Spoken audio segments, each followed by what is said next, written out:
سید مسلمان ہونے کے کچھ معاملات ایسے ہیں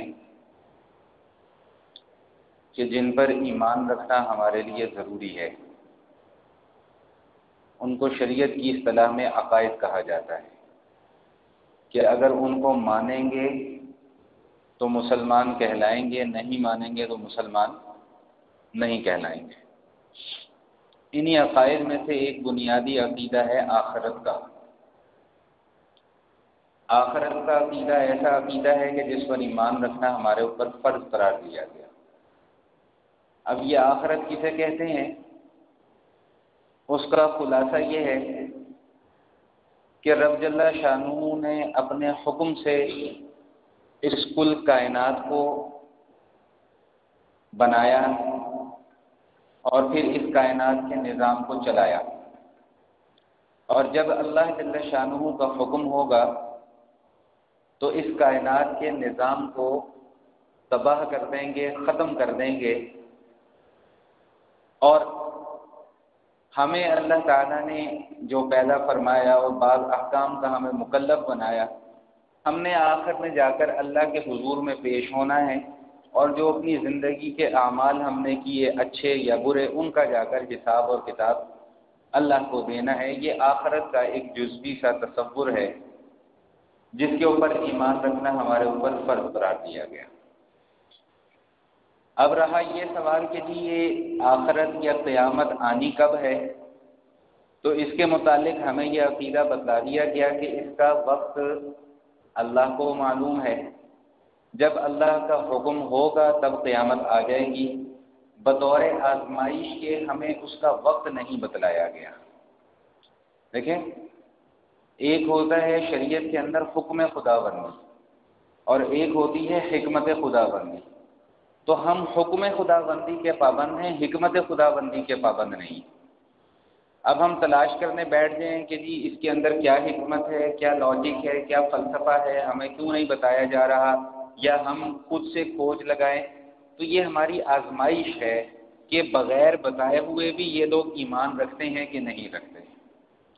ہاں، البتہ قیامت کی کچھ علامات ہیں جو نبی علیہ الصلوۃ والسلام نے اپنی احادیث مبارکہ کے اندر اور قرآن کریم میں بھی بعض علامات کو بیان کیا گیا۔ آج چونکہ ممکن ہے کہ اس سال کے رمضان کا یہ آخری جمعے کا اجتماع ہو، ممکن ہے اگلے جمعے کو شاید عید ہو جائے، اس لیے میں نے آج ایک بالکل ہٹ کر موضوع کا انتخاب کیا ہے۔ امید ہے کہ انشاءاللہ اس سے بڑا فائدہ ہوگا۔ وہ موضوع ہے دجال۔ یہ دجال کون ہے، کیا ہے، اس کا حلیہ کیا ہے، کب آئے گا، اور آ کر زمین میں کیا کیا فتنے برپا کرے گا، اور ہمیں ان فتنوں سے بچنے کے لیے کیا کرنا چاہیے۔ آج چند گزارشات اس موضوع پر میں آپ حضرات کی خدمت میں عرض کروں گا، لیکن اس سے پہلے ایک بات یہ سمجھ لیجیے کہ یہ دجال کا فتنہ اتنا خوفناک اور خطرناک فتنہ ہے کہ روایات میں آتا ہے کہ تمام کے تمام انبیاء کرام نے اپنی اپنی امتوں کو اس دجال کے فتنے سے ڈرایا کہ یہ دجال جب آئے گا تو یہ تباہی پھیر کر رکھ دے گا، یہ ایمان کو برباد کر کے رکھ دے گا۔ ہر نبی نے اپنی اپنی امت کو اس دجال کے فتنے سے ڈرایا، لیکن نبی علیہ الصلوۃ والسلام فرماتے ہیں کہ کسی نبی نے اپنے امتیوں کو اس کی نشانیاں اور اس کی علامات نہیں بتلائیں، وہ میں تمہیں بتلاؤں گا۔ چنانچہ نبی علیہ الصلوۃ والسلام نے اپنی کئی احادیث میں دجال کی نشانیاں، دجال کی علامات، دجال کا حلیہ اور وہ آ کر کس انداز میں فتنہ برپا کرے گا، یہ آقا علیہ الصلوۃ والسلام نے اپنی بے شمار احادیث کے اندر اس مضمون کو بیان فرمایا۔ گزشتہ جمعے میں یا اس سے پہلے جمعے میں نے ایک حدیث مبارکہ حضرات کی خدمت میں عرض کی تھی کہ نبی علیہ الصلوۃ والسلام نے ارشاد فرمایا کہ میں تمہارے اوپر اندھیری رات کی ٹکڑیوں کی صورت میں فتنے آتے ہوئے دیکھ رہا ہوں، اور یہ فتنے اتنے خطرناک اور خوفناک ہوں گے کہ اس کا نتیجہ یہ ہوگا کہ آدمی صبح کو مومن ہوگا تو شام کو کافر ہوگا، اور شام کو مومن ہوگا تو صبح کو کافر ہوگا۔ یعنی اب جو فتنے آئیں گے وہ فتنے اعمال کے نہیں آئیں گے، وہ فتنے ایمان کے فتنے آئیں گے۔ اور یہ جملہ بھی میں نے آپ حضرات کی خدمت میں عرض کیا تھا کہ آخرت میں جو اللہ تعالیٰ نے کامیابی کا وعدہ کیا ہوا ہے وہ اعمال پر نہیں کیا ہوا، وہ ایمان پر کیا ہوا ہے۔ ایمان دل میں جائے گا قبر تک تو آخرت میں کامیابی ہے، اور اگر خدا نہ خواستہ ایمان کے بغیر چلے گئے تو پھر آخرت میں ناکامی ہے، کامیابی نہیں ہے۔ اعمال پر اللہ تعالیٰ درجات تو عطا فرمائیں گے، لیکن جنت جو ہے وہ اللہ تعالیٰ ایمان پر عطا فرمائیں گے، اعمال پر نہیں عطا فرمائیں گے۔ اس لیے اب جو ضرورت ہے وہ اس بات کی ہے کہ اپنے ایمان کی حفاظت کی جائے۔ اب جو فتنے شروع ہو چکے ہیں یا جو فتنے آنے والے ہیں، ان میں سارے کے سارے فتنوں کا محور اور مرکز جو ہے وہ ایمان ہے، کہ اہل ایمان کے ایمان کو سلب کر لیا جائے، ان کے ایمان کو کسی طریقے سے کمزور بنا دیا جائے، اللہ پر سے ایمان ہٹا دیا جائے، غیروں پر ایمان ڈال دیا جائے، جس کا نتیجہ یہ ہوگا کہ دل جو ہے وہ خالی ہو جائے گا، زنگ آلود ہو جائے گا، اور پھر آخرت میں پھر ناکامی ہی ناکامی ہے۔ چھوٹی بڑی کئی علامات نبی علیہ الصلوۃ والسلام نے قیامت کی بیان فرمائی ہیں۔ علماء نے لکھا ہے کم و بیش 100 کے قریب چھوٹی نشانیاں ہیں جو تقریباً پوری ہو چکی ہیں، تقریباً پوری ہو چکی ہیں، اور 10 کے قریب بڑی نشانیاں ہیں جو ان قریب جن کا ظہور ہونے والا ہے۔ اور یہ جو 10 بڑی نشانیاں ہیں ان کا ظہور اب پے در پہ ہوگا۔ جو حالات اس وقت نظر آ رہے ہیں، جو قیامت کے قریب مسلمانوں کا مرکز ہوگا وہ شام ہے، شام کے حالات اس وقت ہمارے سامنے ہیں، فلسطین کے حالات اس وقت ہمارے سامنے ہیں، تو یہ یوں سمجھ لیجیے کہ گویا کہ اب تحریکیں جو ہیں وہ اٹھ چکی ہیں، اور اب حالات اس طرف کو جا رہے ہیں کہ اب یہ دنیا اپنے عمر کے آخری ایام گزار رہی ہے۔ اس لیے جتنی زیادہ ایمان کی حفاظت ہو سکتی ہے ہمیں اتنی اپنے ایمان کی حفاظت کرنی چاہیے۔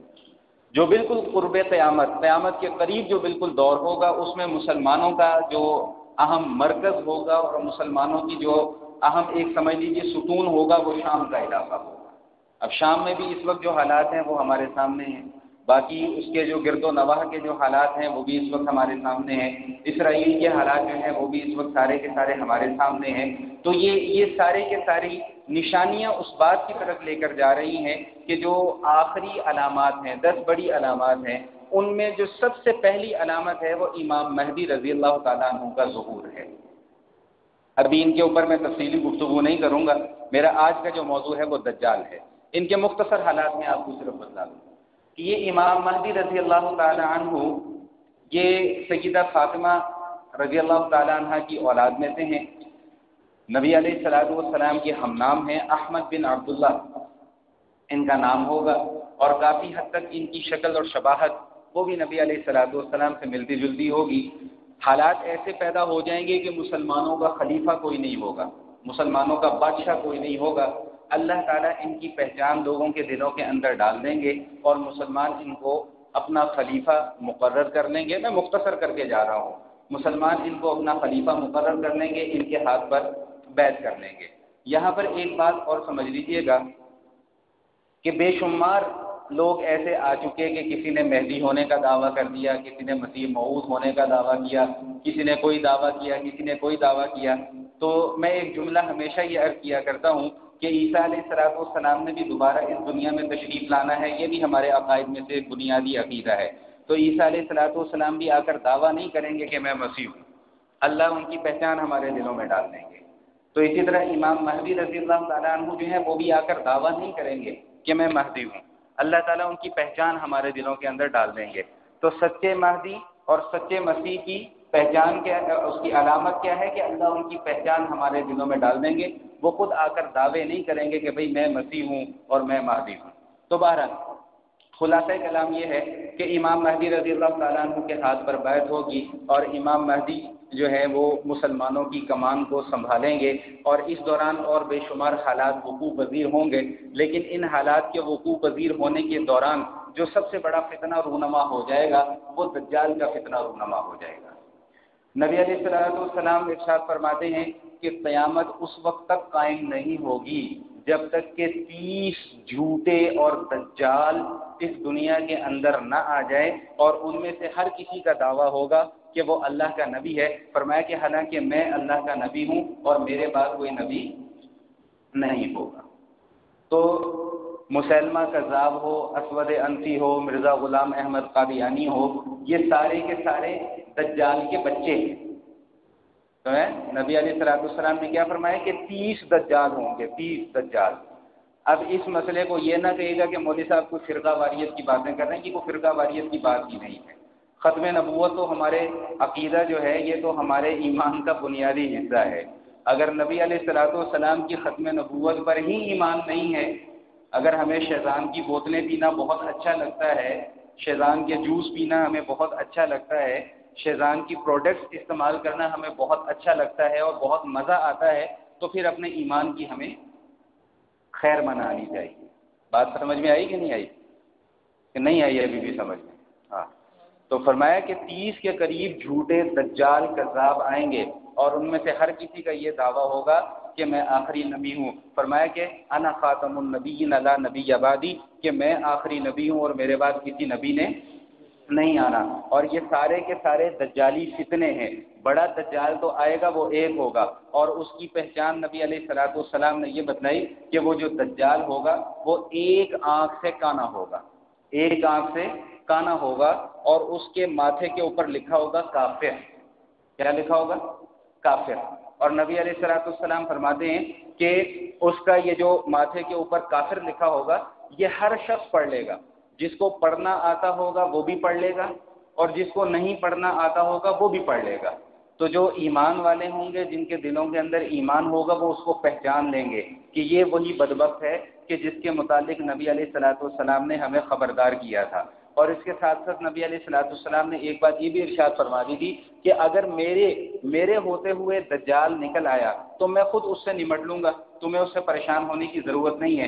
لیکن اگر میرے بعد وہ نکلا تو پھر اللہ تعالیٰ تمہارے اوپر رحم فرمائیں گے. تو اس دجال کو قتل کرنے کے لیے تشریف لائیں گے عیسیٰ علیہ الصلوۃ والسلام. یہ میں مختصر کر کے جا رہا ہوں، ابھی دجال کے حالات کی طرف آنا ہے میں نے. یہ صرف موٹے موٹے عقائد آپ کو بتا رہا ہوں کہ عیسیٰ علیہ الصلوۃ والسلام کے متعلق ہمارا عقیدہ کیا ہے اور کیا ہونا چاہیے. کہ اللہ تعالیٰ نے عیسیٰ علیہ الصلوۃ والسلام کو زندہ آسمانوں پر اٹھا لیا ہے، اور قرب قیامت میں عیسیٰ علیہ الصلوۃ والسلام دوبارہ تشریف لائیں گے. یاد رکھیے گا، ایک جملہ صرف ہدیہ کر رہا ہوں کہ عیسیٰ علیہ الصلوۃ والسلام دوبارہ تشریف لائیں گے. ان کا دوبارہ تشریف لانا ختم نبوت کے منافی نہیں ہے، اس لیے کہ جب وہ دوبارہ تشریف لائیں گے تو نبی علیہ الصلوۃ والسلام کے امتی کی حیثیت سے آئیں گے، نبی ہونے کی حیثیت سے. بات سمجھ میں آ رہی کہ نہیں آ رہی؟ تو عیسیٰ علیہ الصلوۃ والسلام دوبارہ تشریف لائیں گے. جامع مسجد دمشق ہے، اس کے مشرقی کنارے پر. یہ حدیث کی روح سے آپ کو بتا رہا ہوں کہ نبی علیہ الصلوۃ والسلام نے اتنی واضح علامات بتا دی ہیں. 2 فرشتے ان کو ایسے، ایک فرشتہ ادھر ایک فرشتہ ادھر، انہوں نے ایسے ہاتھ رکھے ہوں گے دونوں فرشتوں پر. وہ ان کو لے کر اتریں گے. فجر کی نماز کا وقت ہوگا، امام مہدی نماز پڑھانے کے لیے کھڑے ہو رہے ہوں گے، تو عیسیٰ علیہ الصلوۃ والسلام کی تشریف آوری ہو جائے گی. اچھا، اب میں ذرا دجال کے مختصر حالات آپ کو بتا دوں. یہ تو آپ سمجھ لیں کہ اس کی پہچان، اس کا حلیہ کہ وہ ایک آنکھ سے کانا ہے، اس کے ماتھے کے اوپر کافر لکھا ہوا ہے، اور عجیب و غریب اس کا حلیہ جو ہے وہ احادیث کے اندر بیان کیا گیا. اب یہ جب دجال ظاہر ہو جائے گا، دجال جب نکلے گا، تو اس کی جو یوں سمجھ لیں کہ جو حکومت ہوگی اس کی، وہ 40 دن کی ہوگی. 40 دن کی ہوگی، اور پہلا دن جو ہے وہ اس کا 1 سال کے برابر ہوگا. دوسرا دن جو ہے وہ 1 مہینے کے برابر ہوگا. تیسرا دن جو ہے وہ 1 ہفتے کے برابر ہوگا، اور اس کے بعد جو ہے وہ پھر معمول کے مطابق ایام آ جائیں گے. یہ اس کا ساتھ دینے والے کون ہوں گے؟ سب سے پہلے جو اس کا ساتھ دینے والے لوگ ہوں گے وہ یہودی ہوں گے. دجال کا ساتھ دینے والے کون؟ یہودی. یہودیوں میں بھی ایک مخصوص طبقہ ہے جن کو فری میسنز کہا جاتا ہے. یہ وہ لوگ ہیں جو دجال کو اپنا مسیحا مانتے ہیں اور رات کے وقت میں جا کے الوؤں کی عبادت کرتے ہیں. جنگلوں میں جا کے الوؤں کی عبادت کرتے ہیں. گویا کہ ان کی نظر میں جو الو ہے وہ دجال ہے. بات سمجھ میں آ رہی؟ یہ فری میسنز لوگ ہیں. یہ دجال کو اپنا مسیحا مانتے ہیں اور یہ لوگ یہ سمجھتے ہیں کہ یہ دجال جب آئے گا تو ہماری ساری کی ساری مشکلات جو ہیں وہ حل ہو جائیں گی اور ساری کی ساری مشکلات ختم ہو جائیں گی. پوری دنیا کے اوپر ہماری حکمرانی اور ہمارا تسلط قائم ہو جائے گا. تو سب سے پہلے جو اس کا ساتھ دینے والے ہوں گے وہ یہودی ہوں گے. اور یہودیوں کے ساتھ مسلمانوں کی ایک بہت بڑی جنگ ہونی ہے. اس جنگ کے لیے تیاری ہمیں ابھی سے کرنی چاہیے. ہم ابھی تو مجاہدین کو دہشت گرد اور فلاں فلاں فلاں فلاں، لیکن ایک وقت ایسا آئے گا کہ چاہتے ہوئے یا نہ چاہتے ہوئے 100% دین کے اوپر عمل کرنا پڑے گا. تو اس وقت کا انتظار کرنے کی کیا ضرورت ہے؟ ابھی سے کیوں نہ دین کے اوپر 100% عمل کرنا شروع کر دیا جائے. جب ڈنڈے کھا کے ہی اگر دین پر عمل کرنا ہے تو اس سے زیادہ بہتر نہیں کہ بغیر ڈنڈے کھائے ہوئے ابھی سے دین کے اوپر عمل کرنا شروع کر دیں. تو بہرحال یہودیوں کے ساتھ مسلمانوں کی جنگ ہوگی. عیسیٰ علیہ السلام کا لشکر اور دجال کا لشکر جو یہودیوں کا لشکر ہوگا، ان کی جنگ ہوگی. یہودی کسی بھی درخت کے پیچھے، کسی دیوار کے پیچھے، کسی پتھر کے پیچھے جا کر چھپ جائے گا تو وہ درخت یا پتھر یا دیوار وہ مسلمان کو آواز دے گا کہ بھئی ادھر آؤ، میرے پیچھے یہودی کھڑا ہوا ہے، اس کو قتل کر دو. صرف ایک درخت ہے غرقد، یہ یہودیوں کا درخت ہے. یہ غرقد نامی جو درخت ہے یہ یہودیوں کو پناہ دے دے گا اور مسلمان کو نہیں بتائے گا کہ میرے پیچھے یہودی کھڑا ہوا ہے. یہ بات میں نے کیوں چلائی ہے؟ یہ بات میں نے اس لیے چلائی ہے کہ نبی علیہ الصلوۃ والسلام کی ساری کی ساری احادیث ہیں، یہ جو میں جن کا خلاصہ آپ کے سامنے پیش کر رہا ہوں. تعجب کی بات یہ ہے کہ ہمیں تو دجال کے متعلق شکوک و شبہات میں مبتلا کر دیا گیا اور پورے کے پورے اسرائیل کے اندر اس غرقد درخت کی کاشت جاری ہے. کیوں؟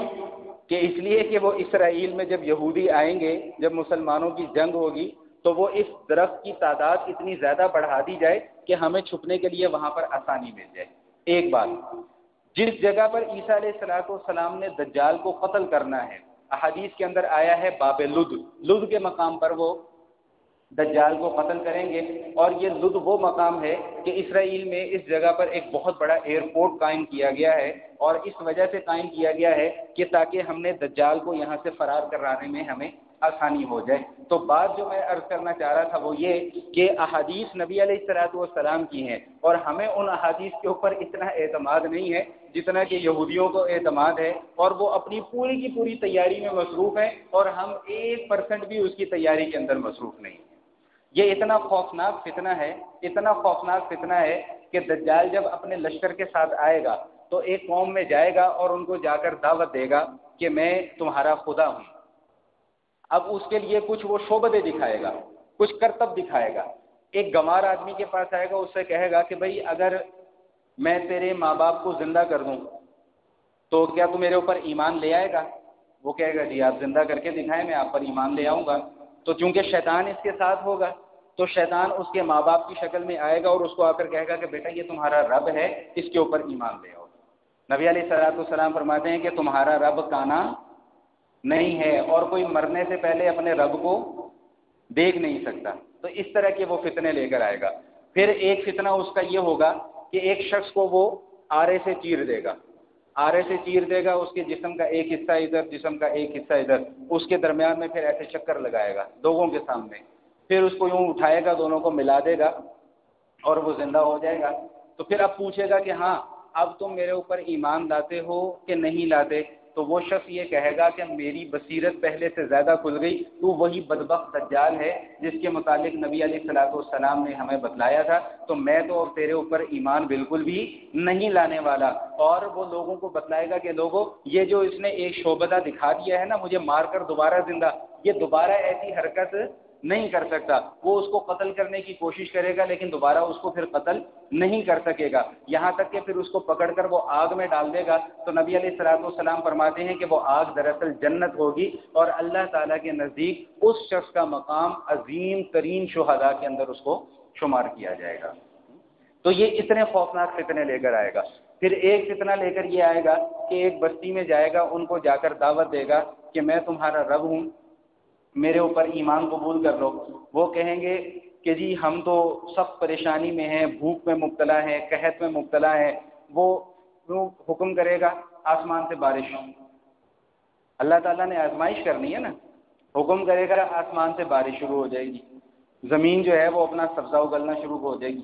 وہ فصلیں ان کی جناب لہلہاتی فصلیں ہری بھری پک کر تیار ہو جائیں گی. تو وہ ساری کی ساری بستی والے اس کو اپنا رب مان لیں گے. ایک اور بستی کے پاس جائے گا، ان کو کہے گا کہ مجھے اپنا رب مانو. وہ کہیں گے ہم تو تجھے اپنا رب نہیں مانتے. تو وہاں ان کی وہ فصلوں کو برباد کر دے گا، ان کے مویشیوں کو ہلاک کر دے گا، ان کو قحط سالی کے اندر مبتلا کر دے گا.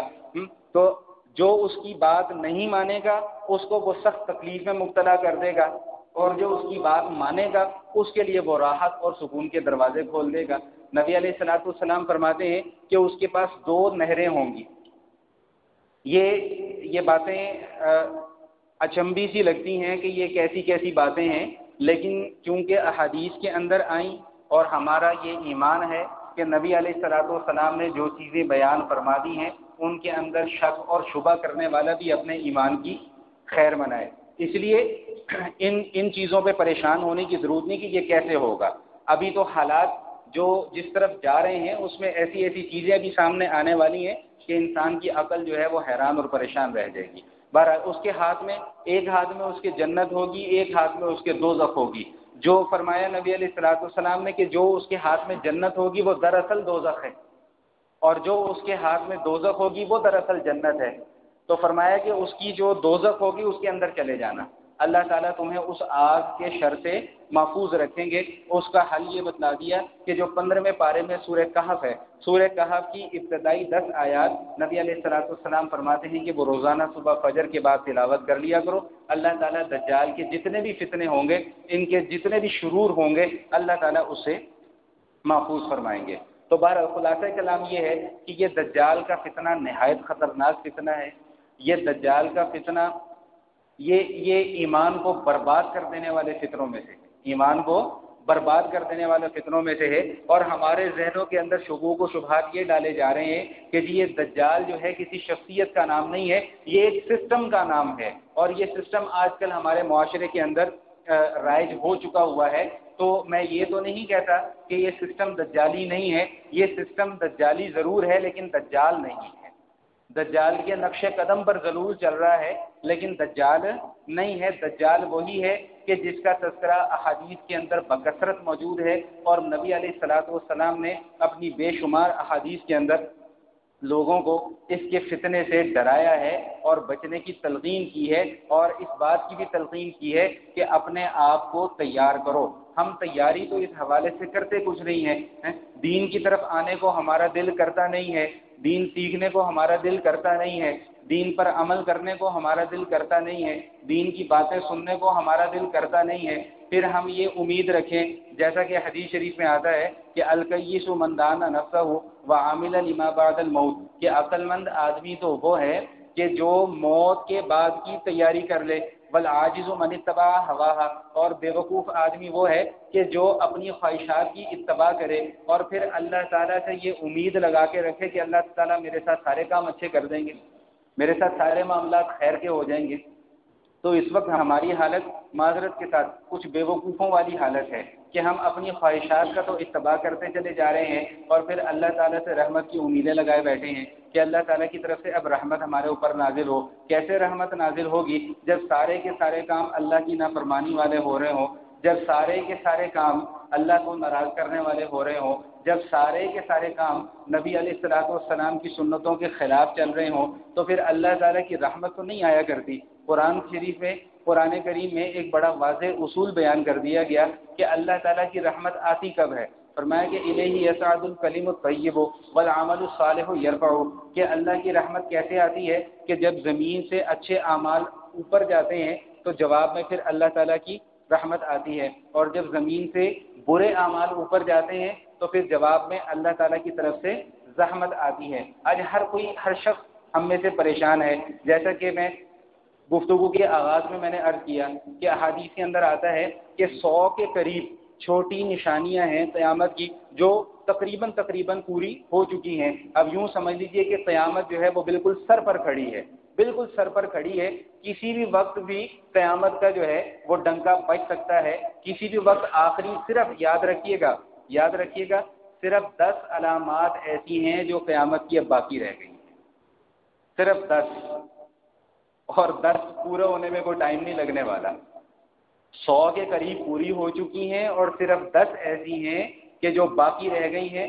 یہ 10 جس دن بھی پوری ہو گئی اس دن پتہ جو ہے وہ سب کا صاف ہو جائے گا، اور اپنے ذہنوں کے اندر یہ بات آج سے ہی بٹھانا شروع کر دیں کہ ہم نے اللہ کے حضور پیش ہونا ہے، تو اللہ کے حضور کیا لے کر جائیں گے؟ یہ خالی دامن لے کر جائیں گے؟ اللہ کے حضور کیا اعمال لے کر جائیں گے کہ اللہ ہم نے نماز بھی کوئی نہیں پڑھی، یا اللہ ہم نے روزہ بھی کوئی نہیں رکھا، یا اللہ ہم نے زکوٰۃ بھی کوئی نہیں دی، یا اللہ ہم نے دین کا کوئی کام کیا ہی نہیں ہے۔ تو بہرحال خلاصہ کلام یہ ہے کہ قیامت بالکل قریب ہے، اللہ تعالیٰ کے حضور حاضری کا وقت بالکل قریب ہے، اس کے لیے ہمیں آج سے ہی تیاری کا آغاز کر دینا چاہیے۔